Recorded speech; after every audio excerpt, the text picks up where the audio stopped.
Hi, nice to meet you. Nice to meet you too. I feel Yeah. like I know you because I followed you on social media for a long time, but like real life conversation. This is so Yay, I'm real. Amazing. Well, what would be most helpful today? yes, sorry I didn't put a lot of notes No, in no the worries. beginning. It's hard to Yeah. so I currently have been in private practice for a year, but I've been working with the same agency for I think 7 years. Hmm. And so in the last year, I'm trying to kind of transition more to private practice and scale down the agency work. Right Yeah. now, I'm at about 80% agency, 20% private practice. Okay. And primarily, I've been doing private practice, or I've been getting my referrals just like through community, like other therapists and people that I've known Mhm. for a long time. And so I've been going through the program, Mhm. and it's been so helpful. Oh, Um, good. and I feel like I'm at the place where like I've gone through the marketing foundations, but I'm really trying to like implement them. Hmm. And the ones that I feel like I've kind of checked off is like I've built the website, I've done my professional listings. I've like niched down quite a bit, Hmm. and that's been helpful. And then I've done in the last couple of months networking, Hmm. and the primary networking that I've done is with like mostly individual therapists. I think mostly because I was nervous about it, so I wanted to Yeah. felt kind of safe. Um, but I also kind of feel a little bit like I'm getting, I feel a little bit stuck because I haven't seen many results from like Hmm. the fruit of my efforts, which I Right. know it's a wild time right now. Like this is Hmm. a thing, this isn't just a me thing. But it feels a little bit hard to like, I don't know. I think I'm just being hard on myself and like it's kind of hard to have the motivation. I will also say I'm the primary breadwinner for my family. So like Hmm. I have to see so many clients and like work a pretty full schedule. So trying Yeah. to do marketing and like really build the private practice on the side feels like it's hard. Yeah. Hmm. It takes a Yeah. lot of extra work and I'm some weeks I'm like I don't have the energy, but I'm trying to like stay consistent. Yeah. Um so where I feel like I really need help though is trying to figure out kind of like I've got some questions about like the networking stuff that I'm doing. I also want to ask a little bit about SEO and just kind of see like where I can, because my time is so limited, where I can like put my efforts to give me the biggest bang for my buck with my practice. Hmm. The other thing it's kind of important to know, and then I'll stop talking a little bit. But like the other piece that's important is my husband and I are thinking about relocating like in the next year, probably in a year from now. So Hmm. there's a part of me that's been a little resistant of like doing such heavy local marketing and local networking, even though I feel like that's most natural for me and Hmm. that's what I've been doing. But like I feel like I'm like building all these connections here and then I'm just gonna like pick up and move and have to start all over in a different. Mm. Okay, I want to speak to that first Hmm. because that's a really reasonable concern. Right. And if you maintain those relationships via email or text or, Zoom or whatever, so many therapists are virtual only that like it doesn't really matter if you live there or not. If you have the relationship with people, you stay licensed in that state, you're going Yeah. to still get referrals from them. Yeah. So if you're open to doing virtual when you move, then you should be solid. Yeah. Yeah. That is true. That's very helpful. Do you feel like helpful for folks in my position to start doing networking in the state that I'm not in yet as well? I personally, because I've moved to different states a few times in private practice, I usually wait a month before I move Okay. and start reaching out. And then, excuse me, and if you're already licensed, because I moved before online therapy was a thing. Right. So like, I mean, there was like talk of Skype therapy at the time, which tells you how long ago that was. But I think I saw this again. Sounds weird to like feel like I know things about you and you just met me 10 seconds ago, but I think I knew this because when I found you, I was very excited because we're thinking about moving to North Carolina and that's uh-huh. where you're at, right? Yep, yep, come on down. Oregon on the east or on the west coast. Yeah. So I think my biggest concern about that is like the time change. Like it works Mhm. now for me here to take North Carolina clients because it's Right. earlier in the day, but the opposite, I'm like, I'd have to work evenings, which I don't want to do because I've got little kids or like later after. You, so let's also challenge that. I'm just here to challenge you. Yeah, yeah, yeah. You don't have to work evenings. They can move to their mornings and your afternoons, or noon and three, like Yeah, it's all doable. It's all doable. it's doable. Yeah. Yeah. And where in North Carolina are you planning to move? Do you know yet? We're looking at Charlotte. Awesome. Yeah. Yeah. So bigger city than where we live now by quite a bit. But Hmm.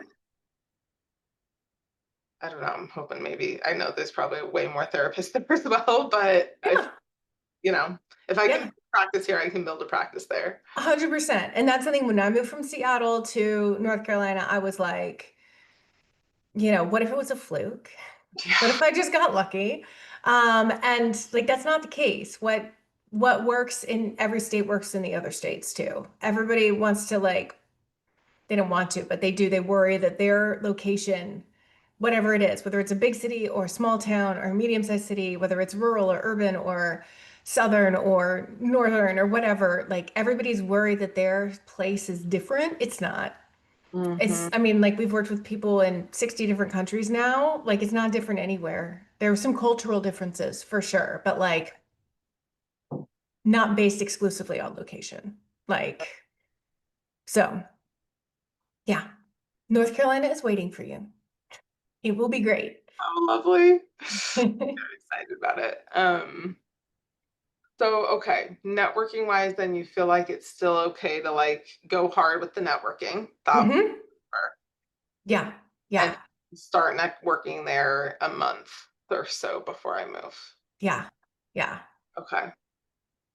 Um, right now, do you feel like it's I feel a little bit stuck because again, I've been working or networking a lot with individual therapists, and I have Mhm. tried to take like the pieces that you've recommended as far as like other people who are in my niche or are seeing like people adjacent to my niche Hmm.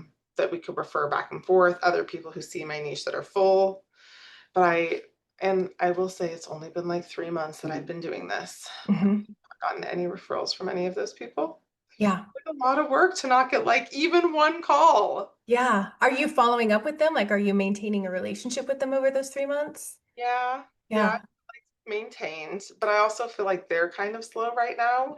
That's it. Yep. A lot of like extra excess. Hmm. That's And what. I think that's the tricky part. I mean, that's always a tricky part when you're networking, like within your niche, for instance. Hmm. That like if you're networking with a bunch of other people who are trying to fill their practice, you're not gonna get anywhere now. If you maintain that relationship when one or both of you are full, it'll be great. Hmm. But that's a long game, and what it sounds like you need right now is the short game. Right. Um, and because 2025 is just really weird, and because it's the summer.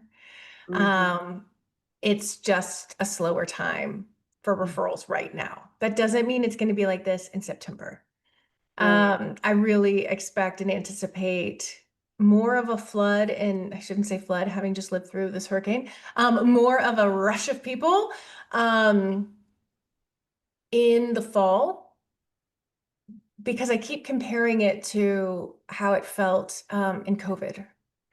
It's like everybody held their breath. I think right now, like the economy is so unstable. I think there's a breath holding that there's an like, I'll deal with it myself that happened in the first part of this year.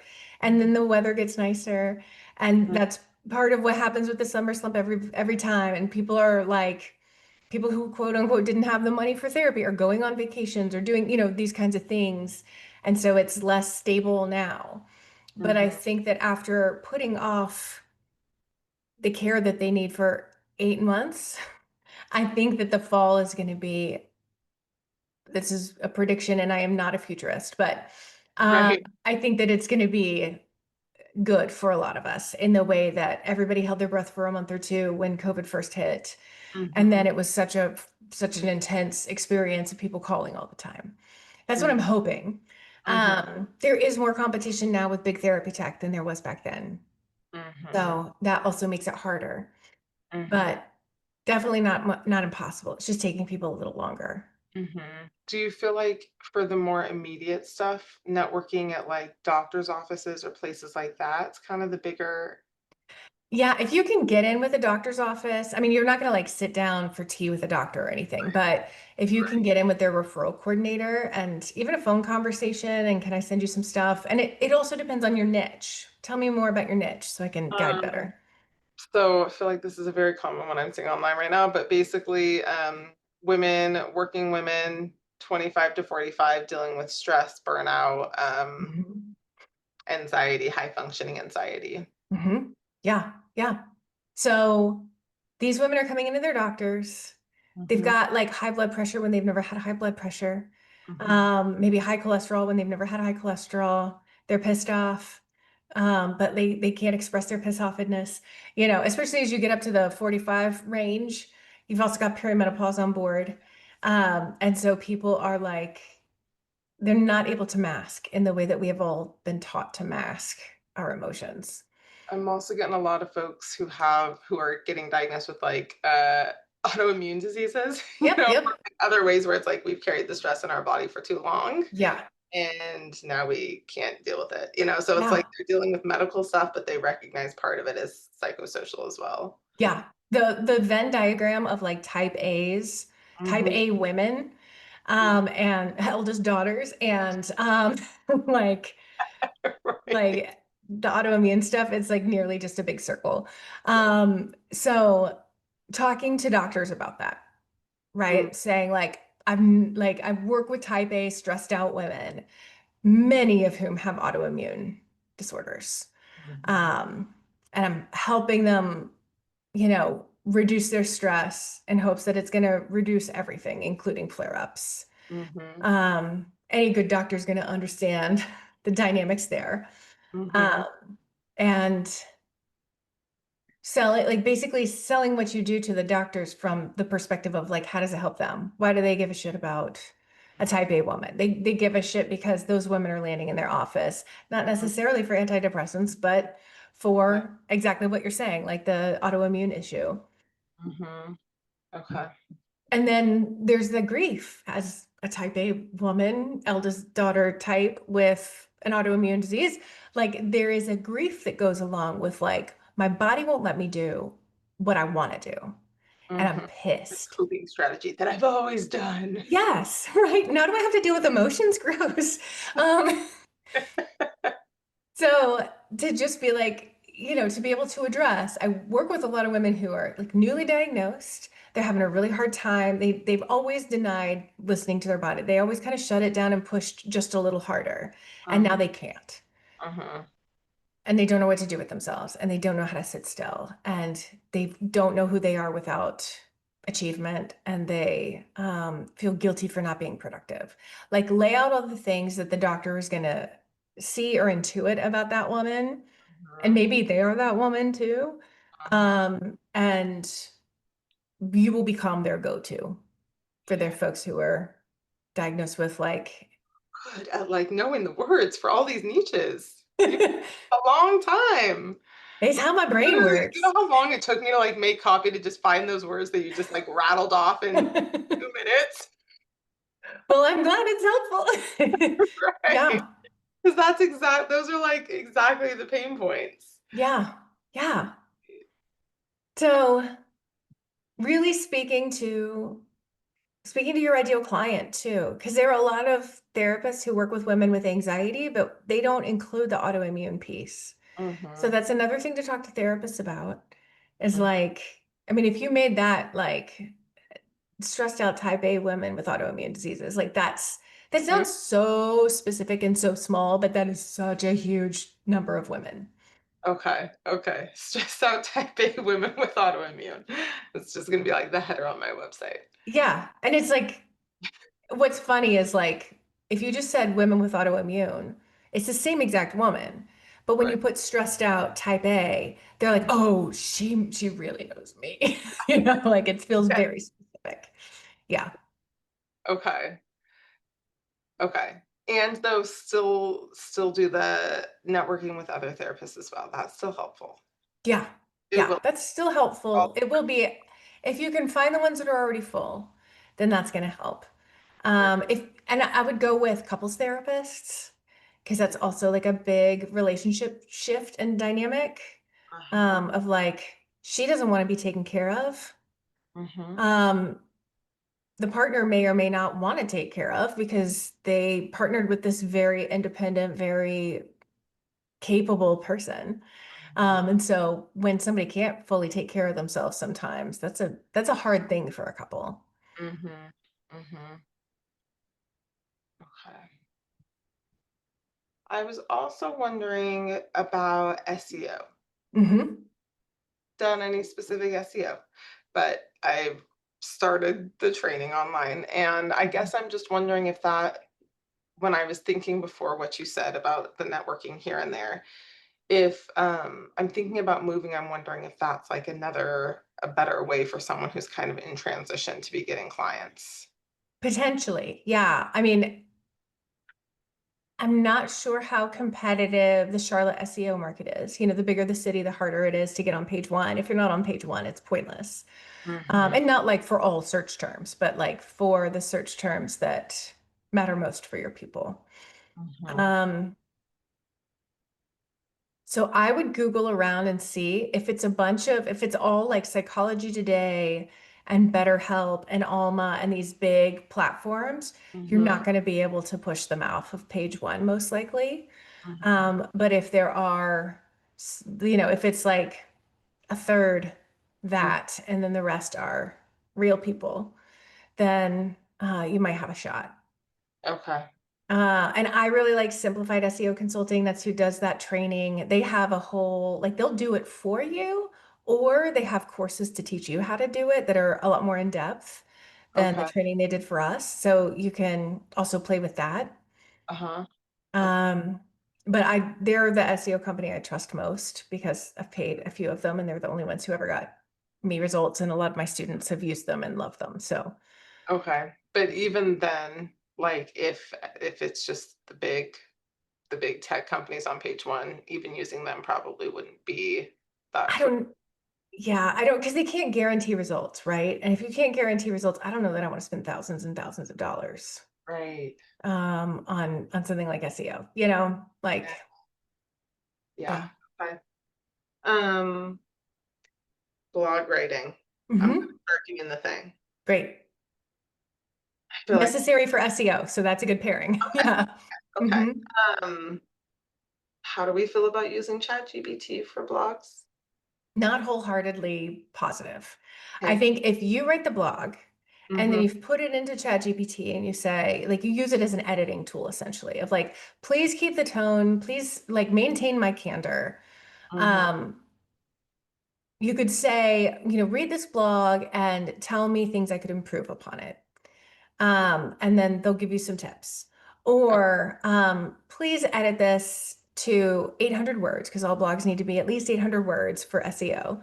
If it's currently like 500 or 600, like please, maintain my tone and make this blog post 800 words. mhm. And the thing about ChatGPT and writing, you have to give it really specific, really good prompts for it to be anything other than like, hey, are you feeling depressed and down in the dumps? Like it's so cheesy. Yeah. And so if you can infuse more of you in it, whether that's on the front end or the back end, it's usually faster if you write the majority of it and then have it edit and then you edit. Um, but most of the time, like you can tell a ChatGPT written blog, like if you look at therapist blogs, it's pretty obvious. Right. And you can say, like, I've written this blog, keep my tone. Um, will you please optimize it for SEO, for these search terms? Oh, right, right, right, right, right. So that can help with that piece too. But Mhm, again, you gotta edit. Um, and this is the same, like all the copy on your website, it's the same thing for that. mhm. Um, yeah. Okay. Other than for SEO, like, do Mhm. clients really read the blogs? Are clients reading the blogs? Where are I the think clients going? Yeah. So I think about like you've got your website Yes. and you've got networking. And the purpose of everything else that you do from a marketing perspective is to bring people to your website. Mhm. So blogging on its own typically doesn't, unless you've got, because that's on the website, unless you're doing search engine optimization or you've got like a social media channel that's pretty active that you can link to it. Mhm.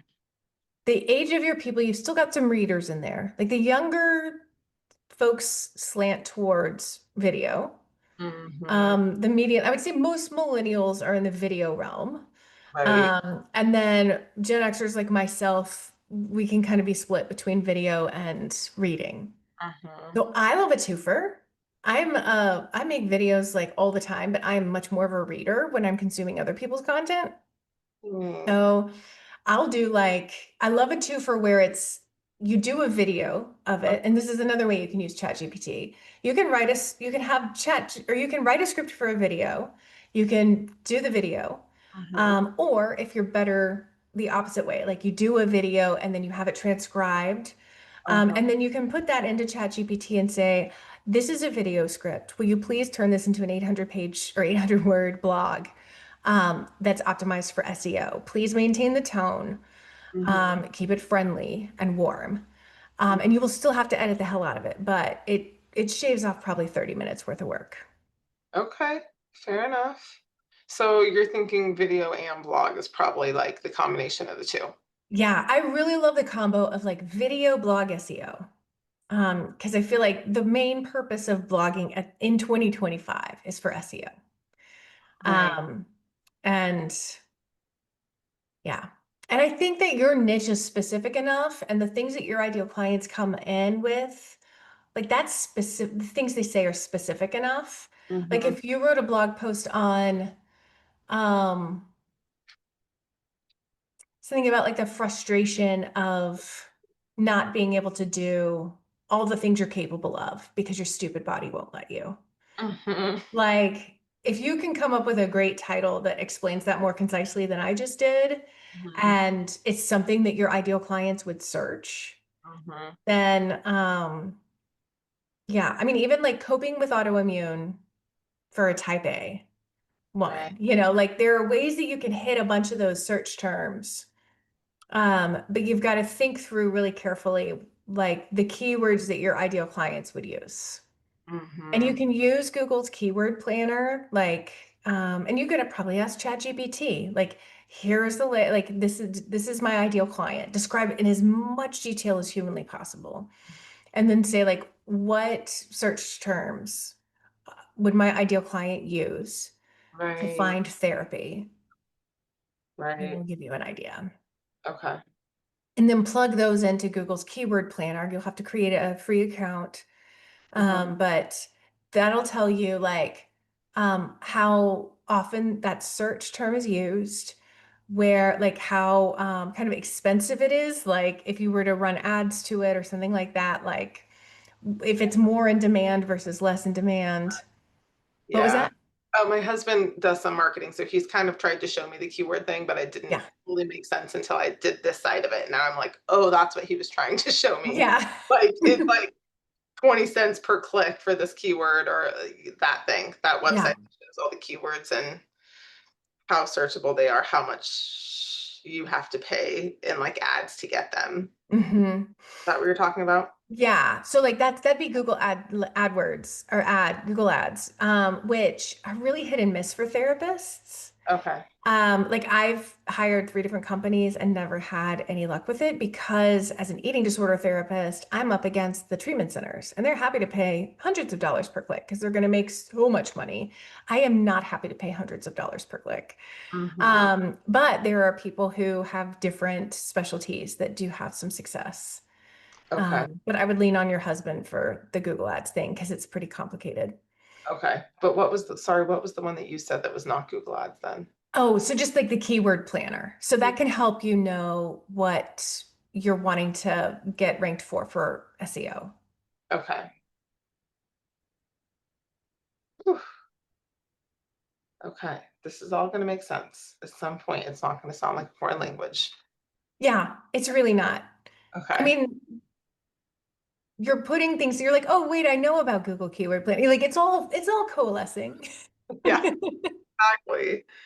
Okay, to do videos, I need to have social media. Not necessarily, but it doesn't hurt. I mean, like you could put videos on YouTube, like because they have to be hosted on something like YouTube or Vimeo. I would recommend YouTube Mhm, for them to even be put on your website typically. mhm, So mhm. I would have them on YouTube. If you want to do social media, I feel like your niche is really primed for it. If you don't want to do social media, I want you to save yourself the time suckage and I the, really don't wanna do social yeah, media, but I feel like I'm supposed to because 'cause I'm a millennial. fuck it. Don't do it. I don't even do it in my personal life, I hate it so much. Yeah, don't do it. Don't do And it. I love following other people, like, yours page is wonderful, but I don't wanna do it. Yeah, then Okay, don't. permission to not do it as a Permission to not do it granted. so much. Okay. So I could still though the video will still be helpful to do videos and put them on YouTube. Or Yeah. okay, I because mean, it's unlikely you're going to get a bunch of people seeing it, okay. but with a combination of like video and blogging and SEO, like if we kind of made those all one thing, like one strategy, Mhm. then you're hitting at a few things because like Google owns YouTube. And Yep. so while written content is much more likely to be at the top of Google, like on the first page of Google, it's also giving you some options there Okay. with video. Yeah. Okay. Okay. I have time for one more question. Yeah. Yeah. Any other places for professional listings, online listings other than Site Today that you feel like are fruitful? So I would test a bunch. Like I would do probably 3 to 6 months. If you get even one client that sticks around for a while, then it's worth the cost. But I would look at Therapy Den. I would look at inclusive therapists. If there's anything modality specific that you do, like, the IFS folks have their IFS one, Mhm. EMDR folks have the EMDR one, then I would go on that modalities as well. Okay. But for your niche, there isn't an obvious, sometimes there will be like an OCD one or something like that. Mhm. There might be an autoimmune directory somewhere with like different professionals that understand and, get it. Okay. So I would Google what your ideal clients would Google and see what they find. Okay.